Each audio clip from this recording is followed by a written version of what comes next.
We have a very exciting afternoon, and we're going to lead off with a wonderful author named Andrew C. McCarthy, who has written Faithless Execution, Building the Political Case for Obama's Impeachment. He is a best-selling author and a senior fellow at National Review Institute and a contributing editor at National Review. He's also a writer for the New Criterion. McCarthy was a chief assistant U.S. attorney in New York and best known for prosecuting terrorists involved in the 1993 World Trade Center bombing.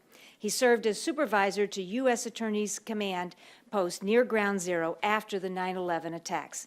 His previous works include Willful Blindness, a memoir of the jihad, The Grand Jihad, How Islam and the Left Sabotaged America, and Spring Fever, The Illusion of Islamic Democracy.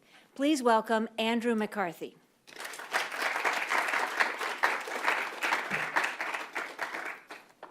Well, thank you so much for having me here today. I'm a great admirer of Mrs. Schlafly, and it's always great to be down at the Heritage Foundation, because a lot of the times when I go around to talk, particularly about national security, as you all might imagine, it's usually a college setting. So this is more like a home game for me. So it's great to be here. As you might imagine, I've gotten some flack over the book, and in particular over the subtitle of the book. The book is called Faithless Execution, and the subtitle is Building the Political Case for Obama's Impeachment. So naturally, the word that everybody focuses on is impeachment, and that's an explosive term in Washington. In fact, I have a vignette that I describe in the book, which involves a congressional hearing that happened here in Washington probably about 6 months ago, where you had this crazy juxtaposition of progressive law professors who were called as witnesses, and the hearing was about presidential lawlessness. And they're throwing the word impeachment around across the room. One of the law professors called the Obama presidency the Uber presidency, said it was the most significant constitutional crisis of his lifetime, said eventually that Obama was the president that Nixon always wanted to be. So you have that was the tenor of what you were getting from the witnesses, and you had Republican and conservative representatives, members of Congress who were running the hearing, seemingly diving under their desks every time the word impeachment was mentioned. In fact, one congressman who I think is a particularly terrific congressman on most things said to one of the witnesses who said, you know, look, you can't be afraid to say the word impeachment. Impeachment is one of the remedies to rein in presidential lawlessness that the framers put into the Constitution. If you're going to have a conversation about presidential lawlessness, you have to talk about impeachment. The congressman replied, you know, that's a word that we don't say up here.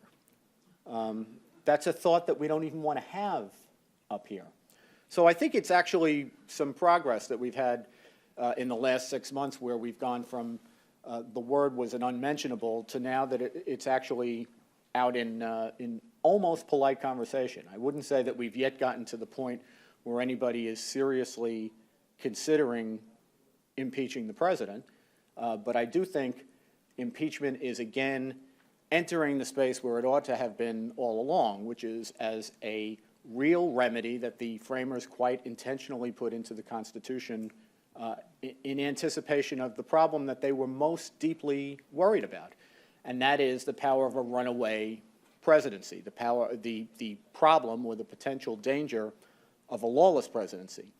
The framers, having lived under the Articles of Confederation and having tried to do national security by committee, realized that that was one of the big flaws of the article. And one of the things they wanted to do in the Constitution was create an executive branch that was actually capable of protecting the country and executing the law on the domestic front.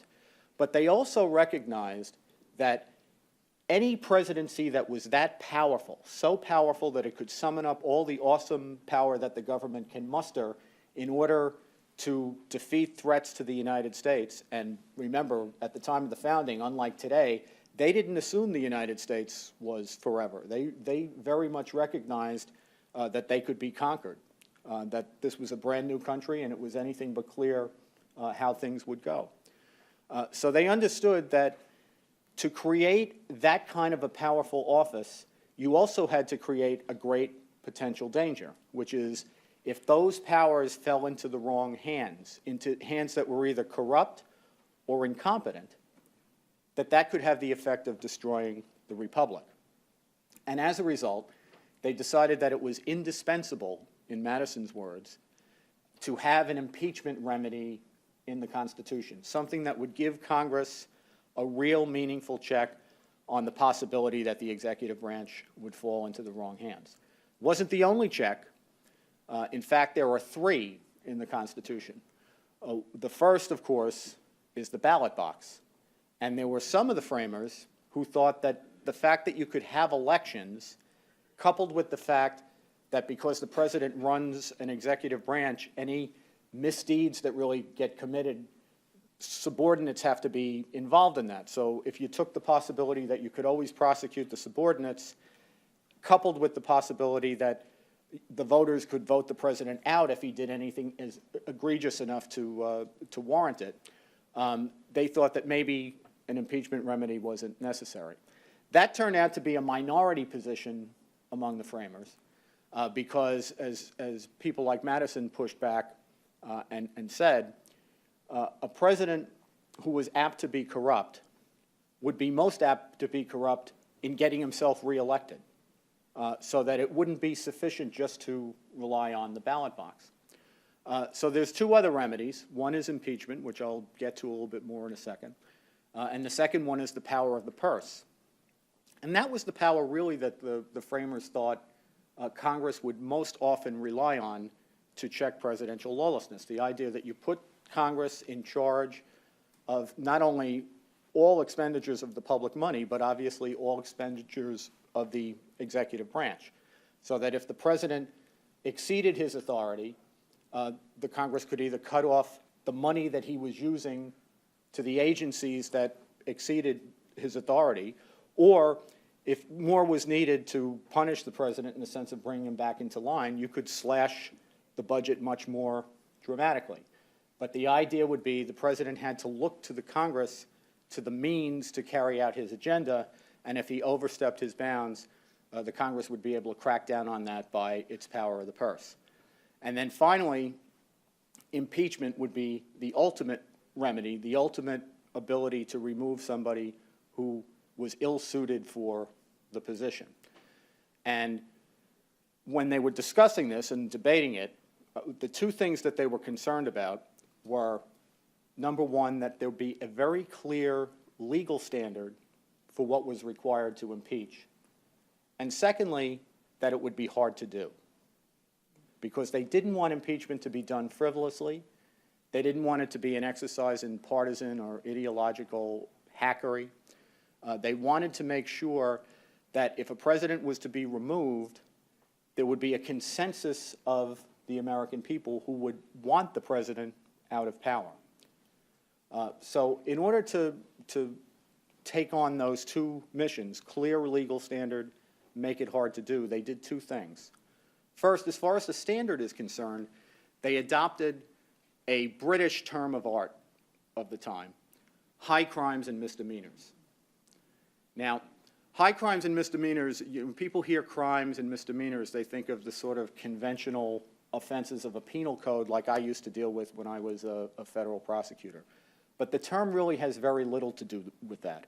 High crimes and misdemeanors can be violations of the penal law, but the term means a lot more than that. As Hamilton put it, what high crimes and misdemeanors refers to is the misconduct of public men.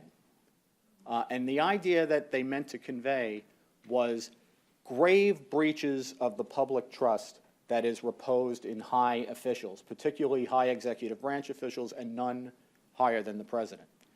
Much more than a penal code, the concept is actually more redolent of terms or concepts that we find in the military code of justice. Concepts like dereliction of duty, violation of an oath. The thing they were mainly concerned about was